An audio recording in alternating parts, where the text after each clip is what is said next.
we should talk about fire, and particularly about the smoke that accompanies fires in the summer in Southern Oregon. It has been a really difficult summer, and I know that I left town a couple of times during the worst of the smoke, and when I came back in, it was like driving into the apocalypse. And I think we can't overestimate the impact that it's had, not only on our business community, but also just on how we feel as individuals, how we are trying to take care of our children, those sorts of things. We are up against a huge challenge that's not just smoke. It's also the very real threat of wildfire coming through our community. We need to make sure, though, that we are looking at this problem around smoke and fire in a really holistic way.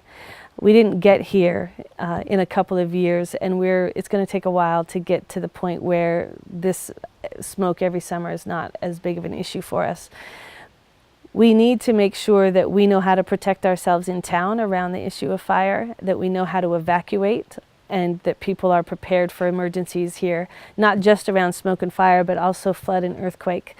Ashland is a beautiful place, and it's also located in an area that has very real natural potential for natural disasters. And so when we look at this larger smoke question, a big part of what we have to do is look at how do we protect people's health in these smoke situations, and how do we make sure that we're protecting people's safety while larger questions get answered regionally about what else might be done.